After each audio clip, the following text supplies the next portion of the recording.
The Christmas stories say that a bright star shone over Bethlehem to herald the birth of Jesus, and that 3 wise men traveling from the east followed the star to the spot where they believed this special baby, their Savior, had been born.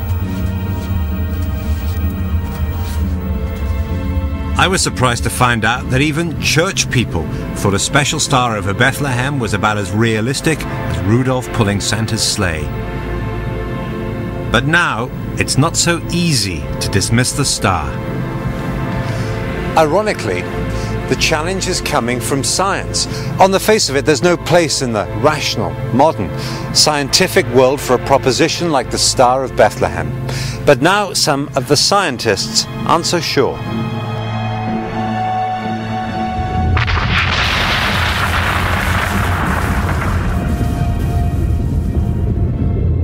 Scientists today can recreate the skies of 2,000 years ago, and they've discovered something very unusual.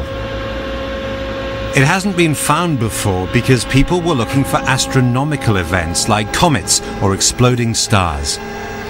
But there's an amazing new theory. Perhaps the Star of Bethlehem was an astrological phenomenon.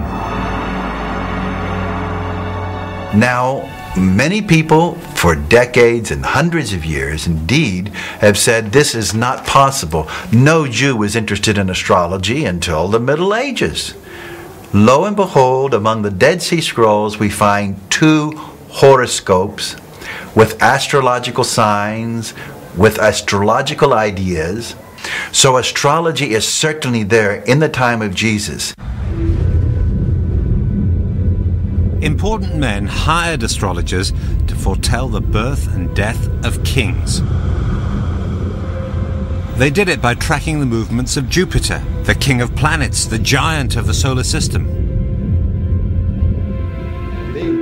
Michael Molnar told me that the key place to look, not just for Jupiter but for other unusual activity in the stars, was in the sign of Aries. During the reign of King Herod, astrologers believed that Aries the ram symbolized his kingdom, that is Judea, Samaria, the lands that he controlled. The stargazers also knew that there was a prophecy that the Messiah was about to come and conquer the world and rid the world of tyranny. So they were watching very carefully Aries the ram for the advent of the Messiah. In certain rare alignments, Jupiter could actually appear as a special star instead of a planet. Because stars move in a predictable way, it's possible to look at the night sky as it was 2,000 years ago.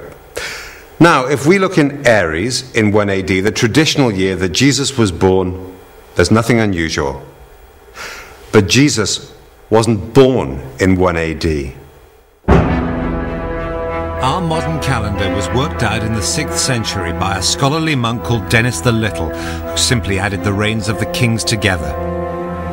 But since then, historians have discovered that he miscalculated by half a dozen years.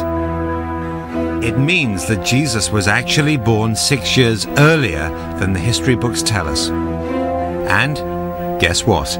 When Michael Molnar looked at his charts for the year 6 BC, he discovered that on April the 17th, Jupiter was in Aries. It would have been a sign that a big royal event was looming. And that same day, April the 17th, there were even more regal portents.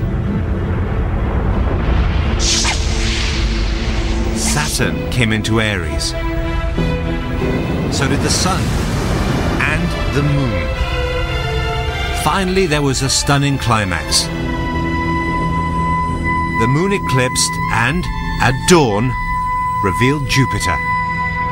On that day, Jupiter emerged as a morning star. This was the most powerful time to bring about the birth of a king. These collectively indicated the birth of a super king, if you will, the Messiah.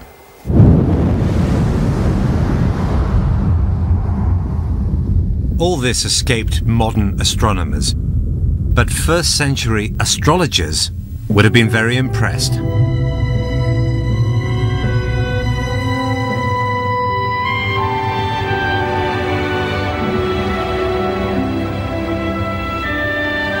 Especially if the astrologers were wise men traveling from the east.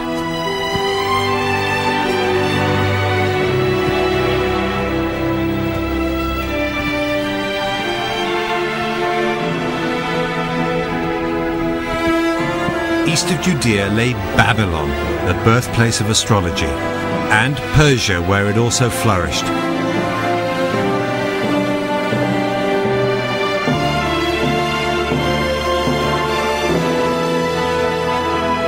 The wise men who Matthew's Gospel says carried gifts of gold, frankincense and myrrh from the east may well have been astrologers, keen to greet the new king.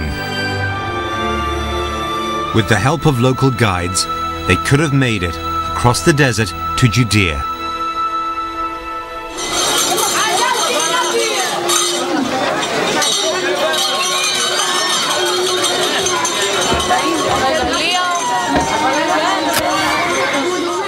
What about the presents? They might not have been in their saddlebags since they left home. They could have picked them up on the way. You can get gold in all sorts of places, of course, but here in the bazaars of the Muslim quarter of the old city of Jerusalem, you can buy frankincense and myrrh. This is myrrh. It's a scented oil used in perfume, and 2,000 years ago they used it to anoint new kings. And this is frankincense. It can be burnt as incense. They used it in temples, and they still use it in some churches. Provided you haggle a bit, you can get frankincense and myrrh quite cheaply today. But back in the first century, they were luxuries. They were expensive and very hard to find. They weren't produced in the east at all, but in the very south of Arabia. That would have been a big detour for the wise men, but there was a place they could stop along the way.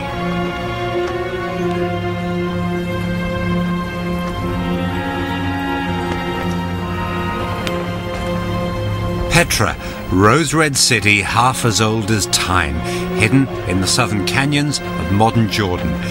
It was the capital of the old kingdom of the Nabateans. In the first century, probably the greatest traders on earth. 2,000 years ago, this was one of the world's great trading crossroads. By the time that Jesus was born, Petra had become the major caravan city of the ancient world. All the trade that came up from Arabia had to pass through here, which gave the Nabateans a monopoly on frankincense and myrrh. It makes Petra not just the most likely route from the east, but also a great place for the wise men to do their shopping.